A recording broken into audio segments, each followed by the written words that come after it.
Welcome back to my YouTube channel Edumela, जहाँ education से related सब मिलेगा। तो today we will discuss about the circular flow of income. So let's we start with the video. Let's come and discuss about that.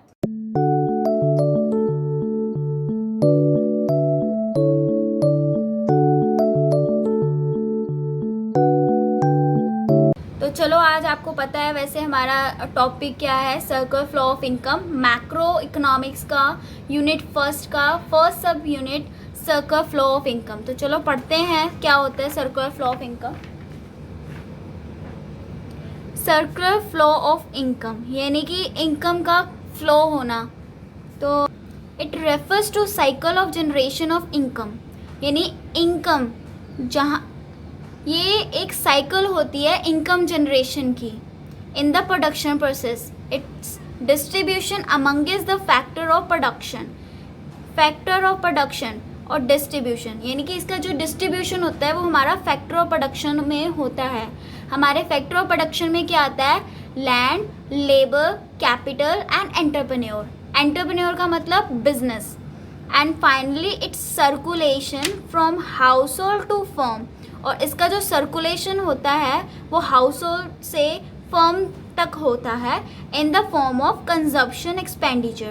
Consumption expenditure का मतलब, for example, जैसे मैं गई शॉप पे और वहाँ पे जाके मैंने मैगी का एक पैकेट ख़रीदा। मैंने मैगी के पैकेट को क्या करा? कंज्यूम करा और उसके बदले मुझे उसके पैसे दिए। तो ये क्या हो गया? मेरा consumption expenditure on the goods and services. जो मेरी मैगी थी वो गुड्स और सर्विसेज थी जो कि मेरे को फर्म के द्वारा प्रोड्यूस हुई थी। तो एग्जाम्पल हम उससे समझ लेते हैं, डायग्राम से समझ लेते हैं अच्छी तरह से। तो डायग्राम यहाँ पे आपको दिख रहा होगा कि हाउस होल्ड है और हमारे पास एक फर्म है। हाउस होल्ड में और फर्म। तो हाउस होल्ड में मैं, फॉर एग्जाम्पल, कि हाउस होल्ड ने मैगी खरीदी तो उसने क्या करा? कंजप्शन एक्सपेंडिचर करा। क्या करा? कंजप्शन एक्सपेंडिचर किया, क्योंकि कंज्यूम करा। जो चीज़ हम कंज्यूम करते हैं उस पर जब हम एक्सपेंडिचर करते हैं उसे कंजप्शन एक्सपेंडिचर बोलते हैं। तो उन्होंने कंजप्शन एक्सपेंडिचर करा और जो पैसा उन्होंने दिया वो पैसा किसके पास गया? फर्म के पास। क्यों? क्योंकि वो जो मैंने मैगी बनाई थी वो मैगी वाली फर्म के पास गया। अब फर्म ने हमारे लिए फिर क्या करा? उन्होंने देखा कि जो मैगी है उसकी कंजप्शन ज़्यादा हो रही है, मतलब लोग खरीदते हैं। तो फर्म ने हमारे लिए फिर से गुड्स एंड सर्विसेज, यानी फिर से हमारे लिए मैगी बनाई। तो हम उसे क्या बोले? Goods and services. और वो फिर हमारे पास आ गई। तो समझ आता है यहाँ तक? तो चलो फिर से एक और एग्जाम्पल के साथ समझ लेते हैं, अच्छी तरह से हमें क्लियर हो जाएगा। फॉर एग्जाम्पल, ये पेन है मेरा। कौन सी कंपनी है? फोर्ट हिप्पो का पेन है मेरा। मैंने इसे कंज्यूम करा, मेरा क्या हो गया? ये कंजप्शन एक्सपेंडिचर। लेकिन इसको कंज्यूम करने में के लिए जो मैंने पैसे दिए वो किसके पास गए?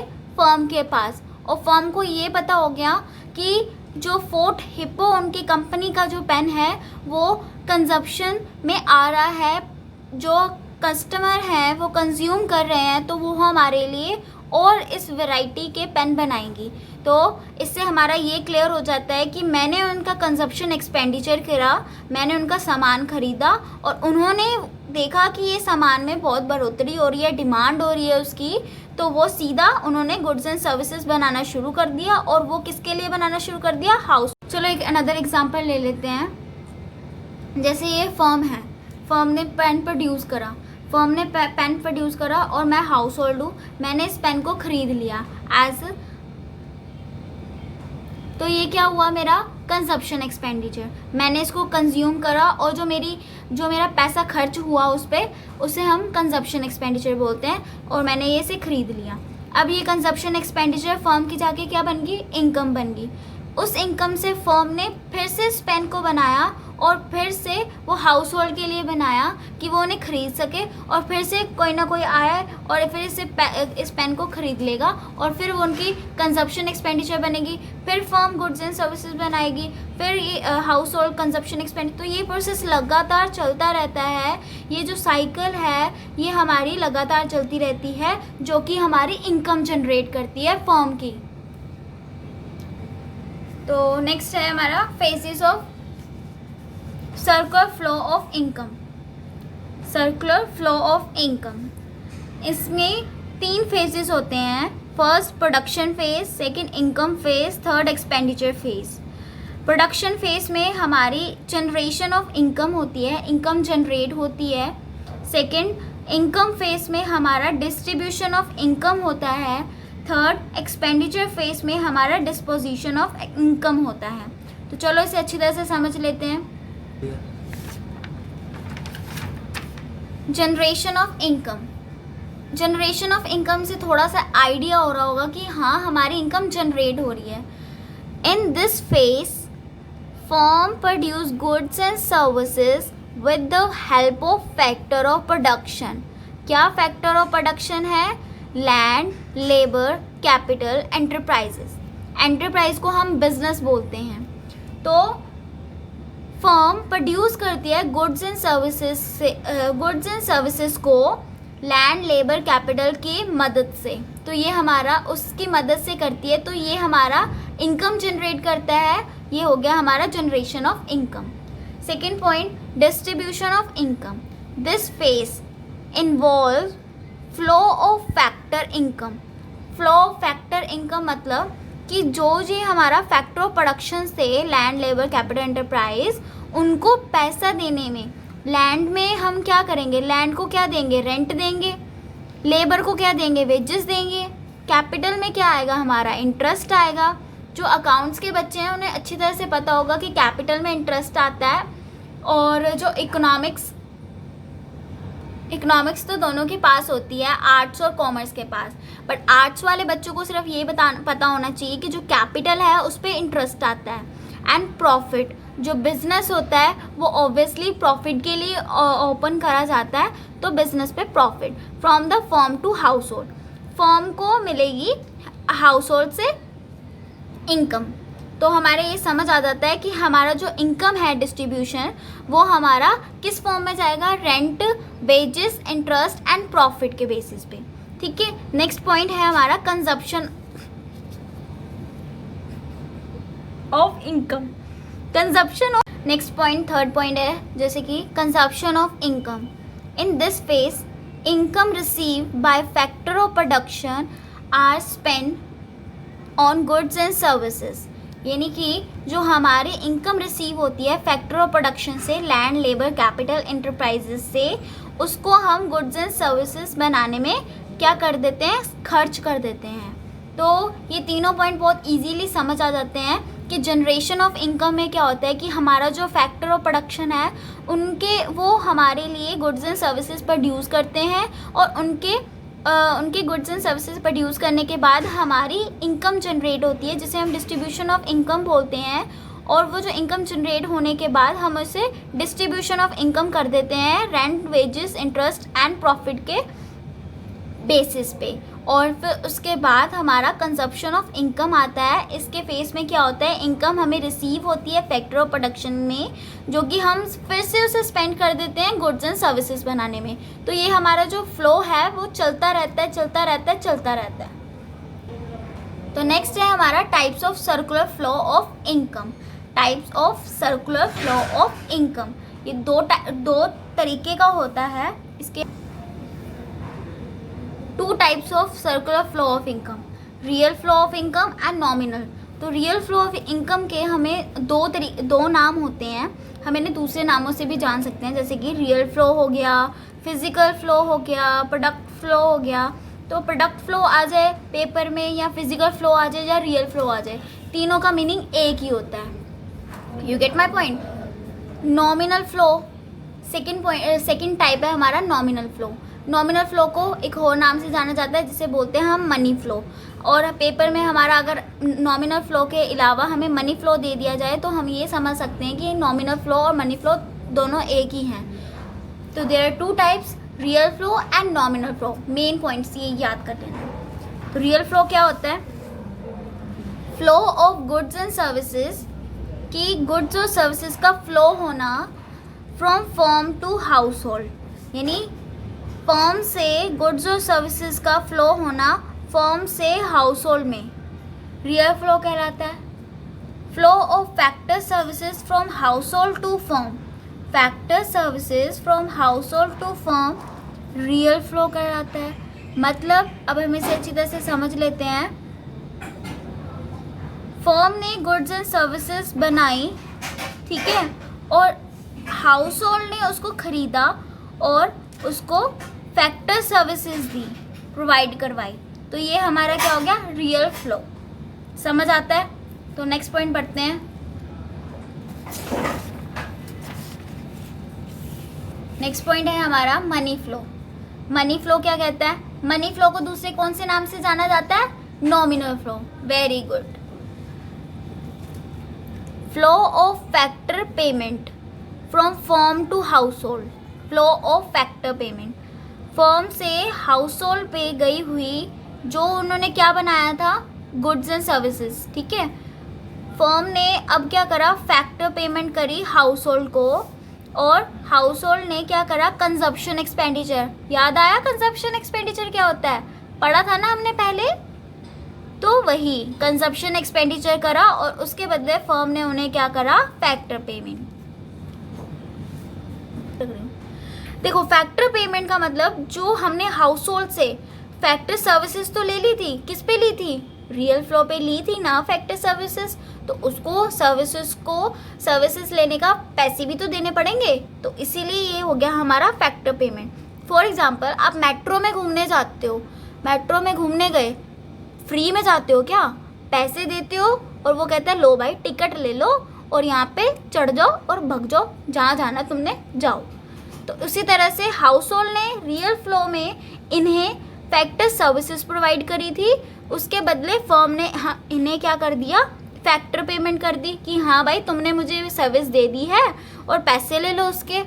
अब और हमारा रियल फ्लो में क्या था कि फर्म ने बोला कि लो भाई तुम मैगी खा लो, गुड्स एंड सर्विसेज दे दी, उन्होंने बोला लो भाई तुम मैगी खा लो, और हाउस होल्ड ने बोला आहा बड़ी अच्छी है, तो वो कह रहा है, फर्म कह रहा है मैगी तो तुम खा लो। अब मैगी आ गई मार्केट में, खाने के लिए मुझे जाना पड़ेगा और क्या करना पड़ेगा? पैसे देने पड़ेंगे। पैसे दूंगी तभी तो मैगी बनेगी, मेरी मैगी आएगी मेरे पास, तो उसे हम बोले हैं कंजप्शन एक्सपेंडिचर। आई होप कि क्लियर हो गया हो बहुत अच्छी तरह से। एग्जाम्पल थोड़ा नॉर्मल था as related to your daily life. Next है हमारा मेन पॉइंट है, ये बहुत अच्छी तरह से समझिएगा, बहुत इम्पोर्टेंट है, पेपर में आ भी चुका है। Circular flow of income in the two sector economy. There are two sector, one is household and second is firm. वैसे आपकी 4 सेक्टर होते हैं, कौन से होते हैं? Household, firm, government, foreign exchange.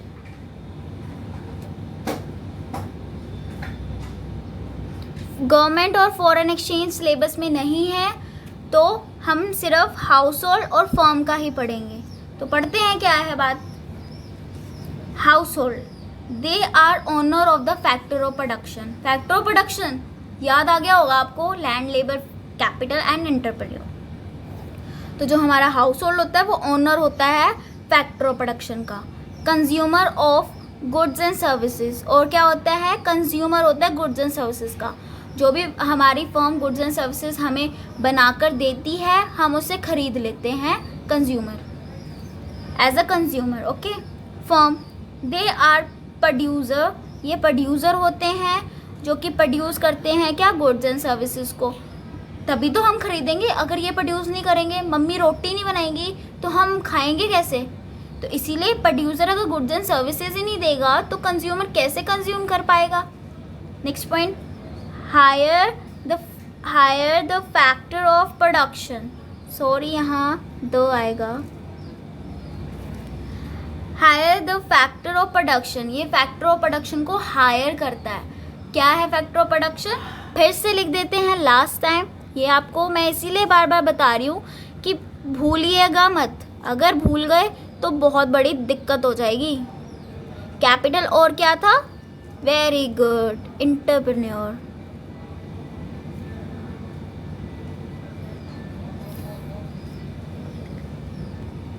तो इतनी बार मैंने आपको बता दिया है कि फैक्टर ऑफ प्रोडक्शन क्या होता है, तो होपफुली कि आपको अब भूलेगा नहीं, क्योंकि ये मेन पॉइंट है। अगर आपको यही भूल जाता है तो आपको समझने में बहुत दिक्कत होगी।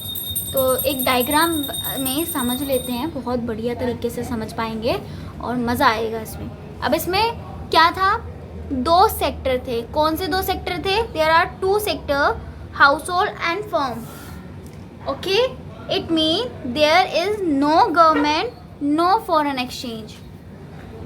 Household sector supplies factor services, जो household sector है वो supply करता है factor services को, and firm क्या करता है, उसके जगह उसको पेमेंट कर देता है। कौन सी पेमेंट करता है, फैक्टर पेमेंट। फॉर एग्जाम्पल, आपने बोला भाई मैं तो मेट्रो में जाऊँगा, मेट्रो में, तो आप मेट्रो में जाओगे तो मेट्रो में जाने के लिए बस की टिकट थोड़ा ना लोगे, बस की टिकट लोगे तो तुम्हें बस पे जाना पड़ेगा, तो आप क्या करोगे, मेट्रो की ही टिकट लोगे ना। तो इसीलिए क्या हुआ कि हाउस होल्ड ने फैक्टर सर्विसेज फर्म को प्रोवाइड करी और फर्म ने उस फैक्टर सर्विसेज के पेमेंट कर दी as a rent, wages, interest, profit. Factor services कौन सी प्रोवाइड करी, लैंड, लेबर, कैपिटल, एंटरप्राइजेस, और उन्होंने क्या पेमेंट कर दी, रेंट, वेजेस, एंटरप्राइज, प्रॉफिट, किसको, हाउस होल्ड को। नेक्स्ट, हाउस होल्ड क्या करेगा, अब हाउस होल्ड ने क्या करा, कंजप्शन एक्सपेंडिचर करा। क्या करा, कंजप्शन एक्सपेंडिचर करा, किस पे करा, गुड्स एंड सर्विसेज पे। किस पे करा, गुड्स एंड सर्विसेज पे। और फर्म ने क्या करा, उसने गुड्स एंड सर्विसेज को बनाया। तो ये आपको अच्छी तरह से समझ आ गया। There are 2 sector economy, one is household, second is firm. Household provide factor services to the firm and firm give factor payment to the household. Second point, household will do consumption expenditure and firm makes goods and services for household. तो यहाँ पे हमारा ये chapter पूरा complete नहीं होता है, पर उसका हाफ पार्ट कंप्लीट होता है। लास्ट टॉपिक था हमारा, आपको समझ आ गया हो। नेक्स्ट चलते हैं। अरे हाँ, मैं एक चीज़ तो भूल ही गई, मैंने आपको प्रॉमिस करा था कि आपको CBSE क्वेश्चन प्रीवियस ईयर के दिखाऊंगी कि कौन से प्रीवियस ईयर के क्वेश्चन आ रखे हैं इस टॉपिक से रिलेटेड। तो देखिए, explain circular flow of income, आ गया ना वही क्वेश्चन, करोगे? आई होप नहीं, मैं होप नहीं करती, मैं ये 100% गारंटी देती हूँ, मेरे इस वीडियो को देखने के बाद आप इस क्वेश्चन को ऐसे चुटकियों में सॉल्व कर देंगे। ये पेपर 2009, 2014, 2017 में आ रखा है। Second question, define nominal flow. अरे रुकिए, नॉमिनल फ्लो का दूसरा नाम क्या था, money flow. Very good, well done. ये आया 2017 में। तो ये दोनों आपको करने हैं रिवाइज, ओके। इससे आपका पूरा टॉपिक क्लियर हो जाएगा, इससे और इससे। सो आपके लिए एक और सरप्राइज है, देखते हैं कौन सा सरप्राइज। अरे ये तो होमवर्क है, अब आपके लिए होमवर्क रखा है। 2 क्वेश्चन है, क्लियर कंसेप्ट होगा, आप बहुत आसानी से कर सकते हैं। तो ये मैं डिस्क्रिप्शन बॉक्स पे आपको मेरी PDF मिल जाएगी आज के चैप्टर की, तो आप उस पर देख लीजिएगा। और मुझे कमेंट सेशन में कमेंट करके ये बताना है, इसके आंसर कमेंट करके बताने हैं, ठीक है, ओके। तो स्टूडेंट, मुझे इन दोनों क्वेश्चन के आंसर कमेंट सेक्शन में ज़रूर देना। फर्स्ट क्वेश्चन है, real flow is also known as, कि रियल फ्लो को हम कौन से नाम से जानते हैं। सेकेंड है, which of the following is not an example of circular flow of income, कि इनमें से कौन सा एग्जाम्पल नहीं है सर्कुलर फ्लो ऑफ इनकम का। ओह सॉरी बच्चों, मुझे माफ़ करिएगा, नोट नहीं है यहाँ पे। क्वेश्चन है हमारा, which of the following is an example of circular flow of income. तो आपसे सब बच्चों से एक और बात करनी है मुझे। जैसे कि आपको पता है कि आप 12th क्लास में आ चुके हो, और जो 12th क्लास है इस पे बहुत हमें मेहनत करनी होती है, तो बी सीरियस हो जाओ अब सब बच्चे। अगर आपको कोई भी टॉपिक अगर आपको समझ नहीं आता तो उससे वो टॉपिक की वीडियो दोबारा देखो, तब तक देखो जब तक आपको समझ नहीं आता। अगर आप को कोई भी कंसेप्ट समझ नहीं आ रहा, आप उस कंसेप्ट को छोड़ के नेक्स्ट कंसेप्ट पे जा रहे हो, तो बच्चों ये आपका ही लॉस होगा, क्योंकि पेपर 12 का एक बार होता है, बार बार नहीं होता। तो आप मुझसे एक और प्रॉमिस करो कि जैसे ही हमारी स्टूडेंट्स अपने आप से कमिटमेंट करो कि जैसे भी किसी भी टॉपिक की वीडियो आती है उसी टाइम आप जाके देखोगे। स्टूडेंट्स आज ही अपने आप से कमिटमेंट करो कि जैसे हमारी कोई भी वीडियो अपलोड होती है तो उसे तुरंत जाके देखो, जिस टाइम अपलोड होती है उस टाइम देखो, क्योंकि आपको भी पता है कि जैसे जैसे आप कोई भी टॉपिक स्किप करते जाओगे आपका ही लॉस है, और लास्ट में जाके आपको इतना सारा आपको पढ़ना पड़ जाएगा, इतना सिलेबस हो जाएगा, आपके ऊपर ही बर्डन कहलाएगा। तो इसीलिए आज आप जाते ही अपने साथ एक कमिटमेंट करो। तो मिलते हैं फिर नेक्स्ट वीडियो में। Thank you.